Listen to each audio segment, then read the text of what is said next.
Jai Hind everyone. My name is Ankita Rani. I am working as an assistant professor in the Department of Computer Science and Engineering at Ajay Kumar Garg Engineering College, Ghaziabad. So now we discuss the topic SDLC, Software Development Life Cycle, and this topic is comes under the subject Software Engineering, and the code of Software Engineering is KCS 601. So in software development life cycle, we basically see that how the development of software, by what stages the software can go through, how the software product can be implemented, can be designed, can be coded, and can be maintained. So in this video, we discuss about all these stages of software development life cycle. So software development life cycle is used to facilitate the development of large software product in a systematic manner, in a well-defined manner, and cost-effective way. So when we developing a software, we mainly focus on the quality of the software, and second is our budget. What the budget of the software? So an information system goes through a series of phases from conception to implementation. So SDLC has some different phases, which is go through from the concept to the implementation mode. In requirement analysis, we basically gather the requirement of the user. So this phase can be considered as a conception phase. Other is implementation. In implementation, we see how the product is developed. So this process is called the software development life cycle. So there are the various reasons for using a life cycle model, like it helps to understand the entire process, it enforces a structured approach to the development, it enables planning of resources in advance, it enables subsequent controls of resources, and it aids management to track progress of the software product. So the software development life cycle encompasses all activities from initial analysis until the end of the work. So this is the formal process for software development. Like first, we describe the phases of the development process. After that, we give the guidelines for how to carry out the phases, how to carry out these operations. So these are the development phases. First phase is requirement gathering and analysis. In requirement gathering and analysis, we basically gather the requirement of the user, gather the requirement of the customer, what the need of the customer, and after gathering the requirement, we analyze these requirement of the customer. We analyze like this requirement is feasible or not. Second phase is design. So in designing, we basically design our software product. Uh, Designing has three levels: architectural level, detailed design, and high level design. So in designing, we basically focus on the designing of our software product. After this, our third development phase is implementation. In implementation, basically we perform the coding of the software product. So uh, in coding, we write code for any software product, for any software page. So in implementation, we basically implement our software product with the help of the code. After coding, the next development phase is testing. So in testing, we basically test our software product, what the software has been designed, what the software has implemented. We test all these requirements. So in testing, we perform testing according to the modules. We test modules one by one. So there are some different type of testing like unit testing, integration testing, system testing. So the and etc. So these are all are the testing types which can perform in the testing phase for testing any software product uh, by modules, one by one modules. After testing, next development phase is maintenance. So in maintenance, we maintain our software product, how the software product can be maintained. So in this phase, this is the last phase, and in this, if we want to perform any deletion in the software product, we can perform at this phase. If we want to remove any software, remove any module, if we want to upgrade any software, then these all are things can be performed in the maintenance phases.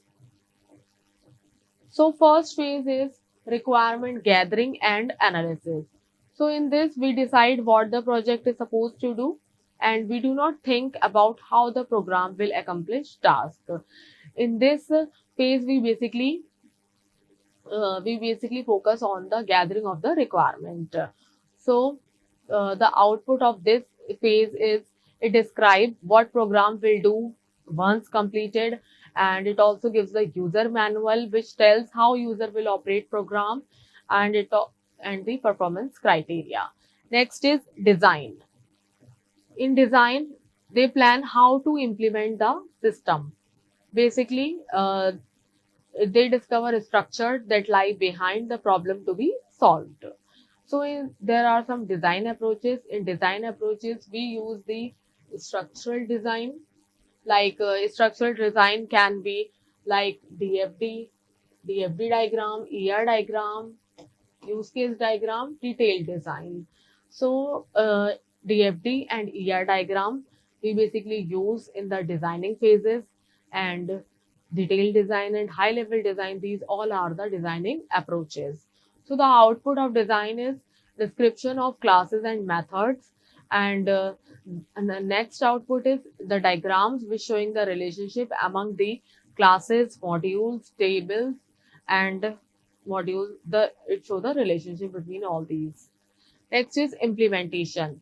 So in implementation, we write the code and we compile the code. So code implement classes and methods discovered in the design phase.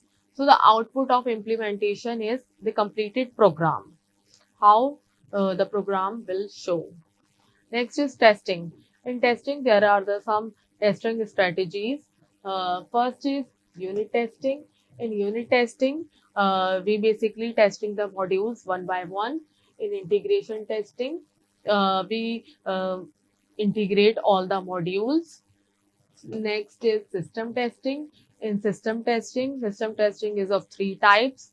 First is alpha, second is beta, third is acceptance testing.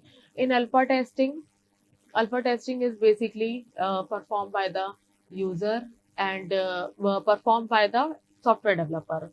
And beta testing is performed by the friends of the developer, the known person of the software developer or software engineer.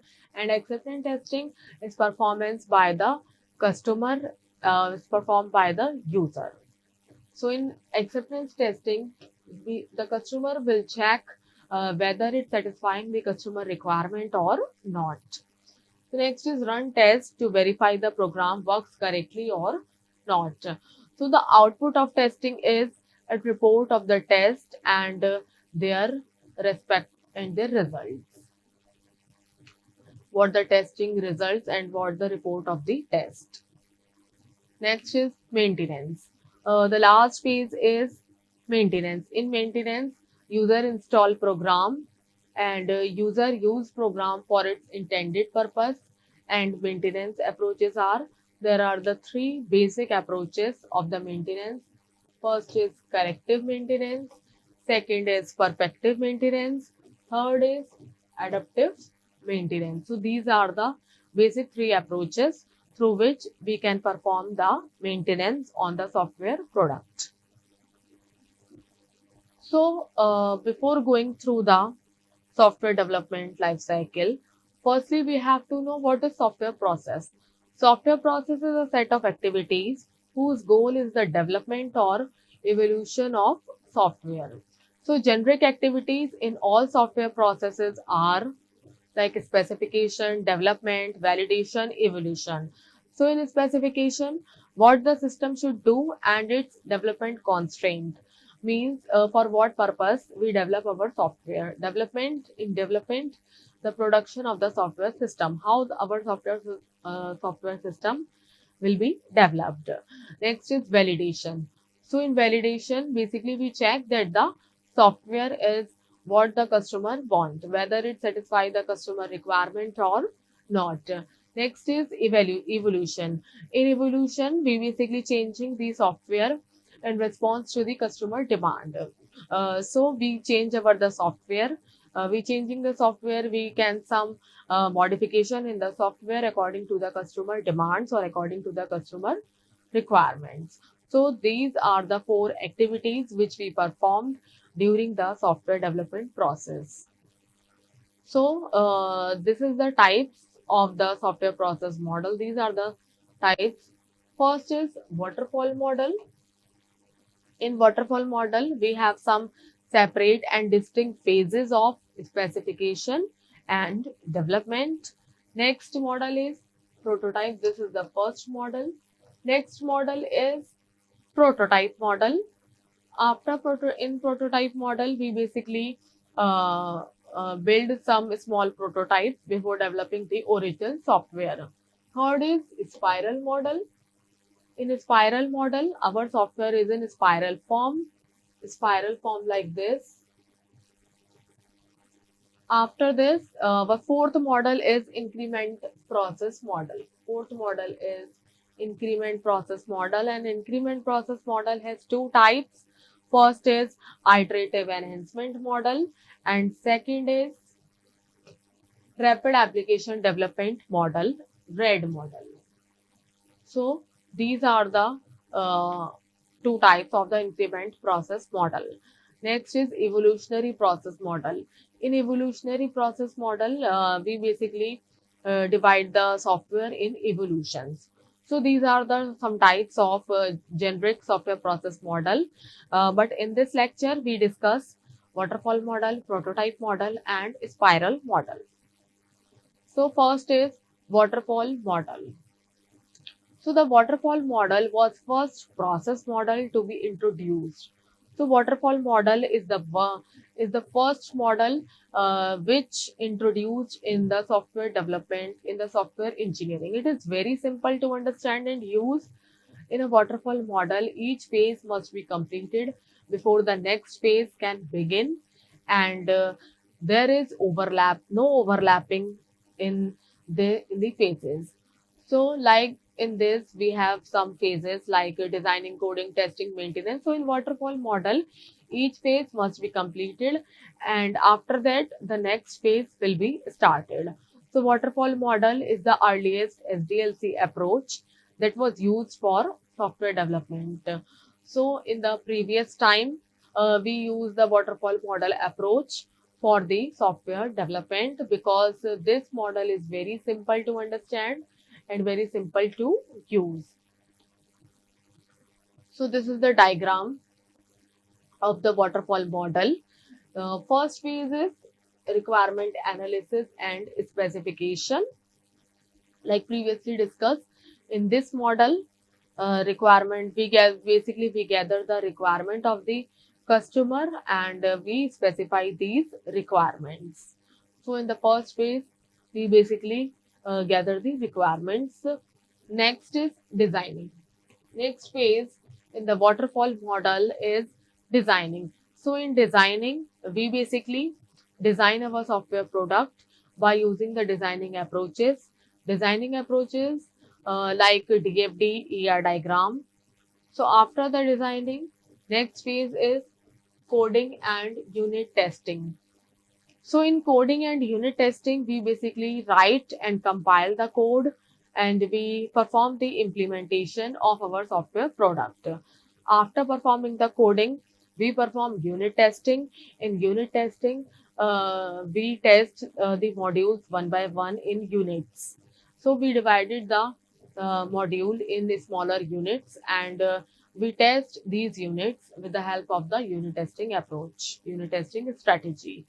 After this, next phase is integration and system testing. In integration and system testing, in integration, basically, we have two approaches, top-down approach and bottom-up approach.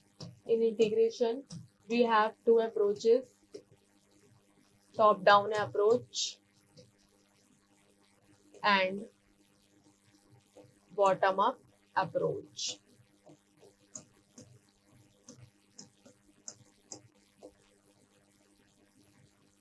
So these are the two approaches which comes under the integration testing.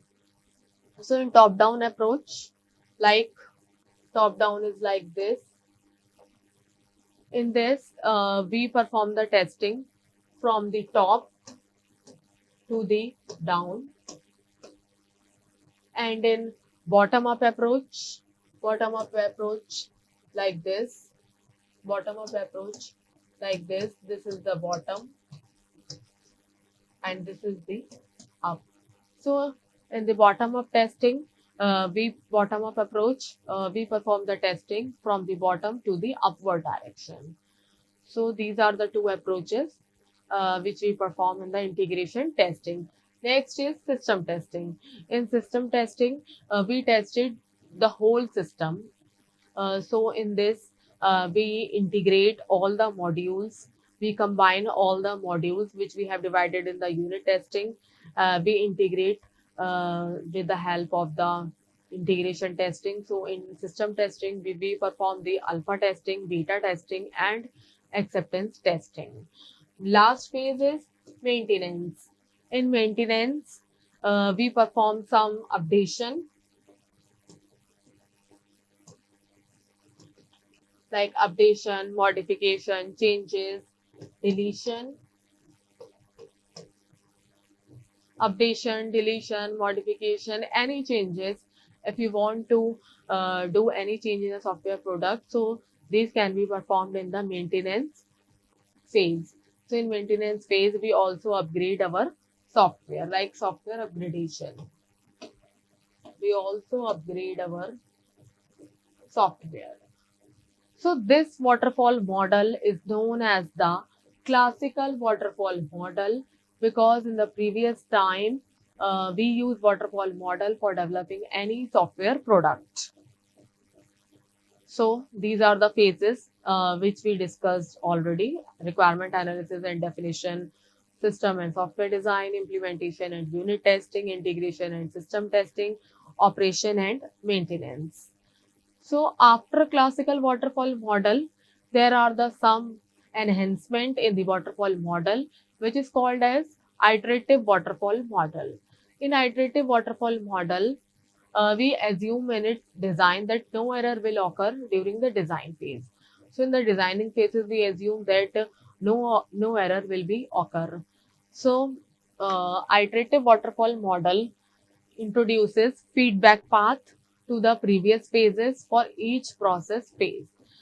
So basically, in classical waterfall model, we have no feedback path. It means whatever changes in the designing phases, the coding phase doesn't know about that change. But in feedback path, every phase can give the feedback to every another phase. Like previous phase can give the feedback to the next phase. So it is still preferred to detect the error in the same phase they occur. So we also conduct the review after each milestone. So basically the difference between the classical waterfall model and iterative waterfall model is that in waterfall model we assume that no error is introduced, but in iterative waterfall model we have some feedback path. So previous phase can give feedback to the another phase, but in classical waterfall model, we have no concept of the feedback. So like in this diagram, these are the phases of the waterfall model. First is feasibility study. Second is requirement analysis, designing, coding, testing, maintenance. So these all are give the feedback. Like this, they give the feedback of the feasibility study, whether it is technically feasible or not, economically feasible or not. They give the feedback of the requirement analysis. So this arrow show the feedback. This is the feedback path, which gives the feedback like feasibility, like requirement analysis. Take the feedback from the feasibility study. Design, take the feedback from the requirement analysis. Coding, take the feedback from the designing. Testing, take the feedback from the coding phase. And maintenance, uh, take the feedback from the testing phase. So the concept of the feedback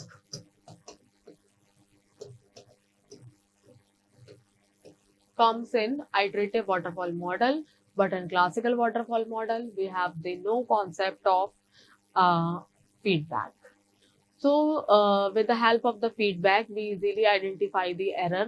If we find any error in requirement analysis phase, so until we remove the error, we cannot go to the next phase. We cannot go to the designing phase.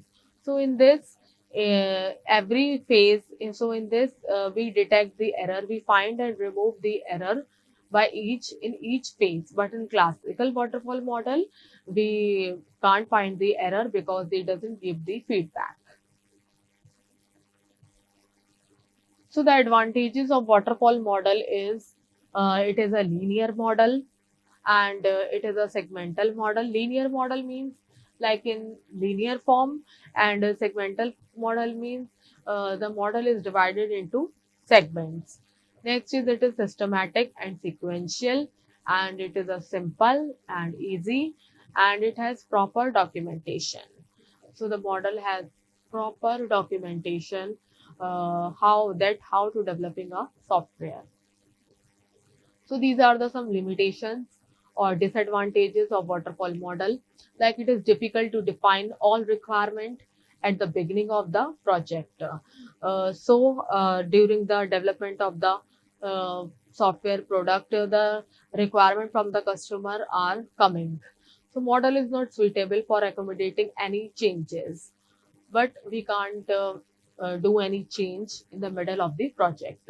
And it is not suitable for the large projects, and inflexible partitioning of project into distinct stages makes it difficult to respond to changing customer requirements. So therefore, this model is only appropriate when the requirements are well understood and changes will be fairly limited during the development phase. So this model is beneficial if the changes are not made in every stages. So very few business systems have a stable requirement because the requirement are changes time to time, changes during each phase. So the waterfall model is mostly used for large system and and it is used for the engineering projects where a system is developed at several side. So this model is not beneficial, is not suitable for that project which changes the requirement very flexibly. So our next model is after waterfall model is prototyping model. So in prototyping paradigm begins with requirement gathering. Basically, every model starts with a requirement gathering. Next is developer and customer meet and define the overall objectives for the software, identify whatever requirements are known, and outline areas where further definition is mandatory. So, quick design and then occurs. Here, quick design means prototype, a small prototype. The quick design focuses on the representation of those aspects of the software that will be visible to the customer. So in this, we called quick design as a prototype. So in prototype model, the customer and the developer has done a meeting. In this, the customer can specify their objectives, can specify their requirement, what the customer need. So after the meeting, the developer can make a quick design, can make a prototype, and after the prototype is designed, customer can check the prototype whether it is fulfilling the customer requirement or not. So it is based on the idea of building a prototype before building the actual system. So prototype exhibit limited functional abilities, low reliability, and inefficient performance, and it is used to show input types and user interactions using dummy functions. So in this, we basically use the dummy functions, dummy like just like your software. So it is used to resolve technical issues resulting of unknown components. So basically in prototype, we basically design the prototype before building the actual system, before building the actual software. So customer could believe it's the working system. So the customer can have an idea of how their software product looks, of how their software product works. So developer could take shortcuts and only fill the prototype instead of redesigning it. So in prototyping model, if the prototype is passed the customer requirement, satisfy the customer requirement, then the developer can fill this prototype instead of redesigning. So this is the advantage in the prototyping model. Next is customer may think that the system is almost done and only few fixes are needed. So in customers think that their whole software is built and only few changes, only few errors are needed. So this is the diagram of the prototyping model. First we have feasibility study. In feasibility study we check how our software system is technically feasible or not, economically feasible or not. After feasibility study, we have requirement gathering. In requirement gathering, we check the we gather the customer requirement. What are the things the customer can need in their software product?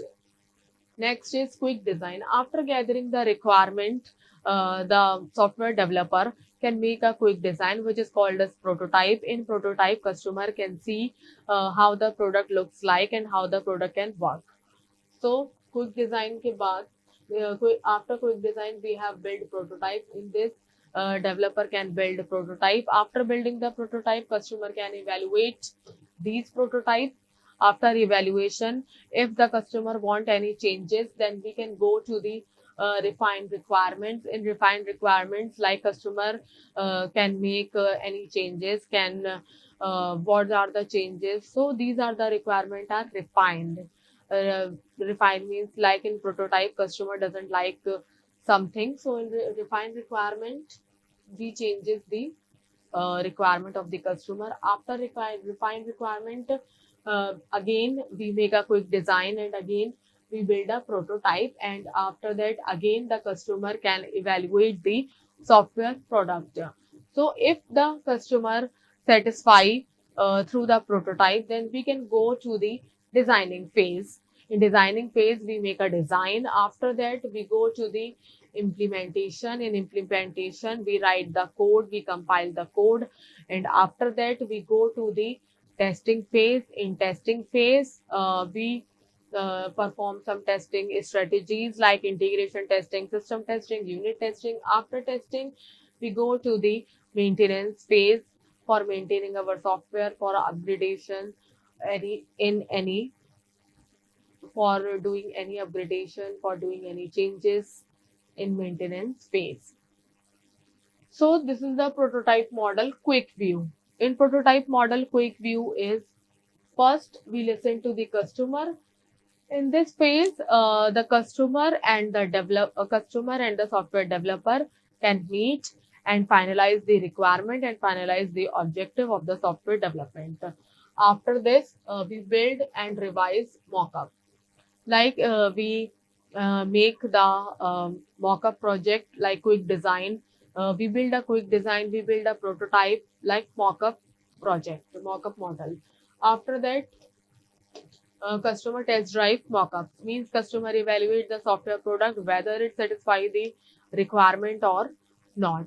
So these are the three phases through which the prototype model can go. So these are the some advantages and limitations of the prototype model.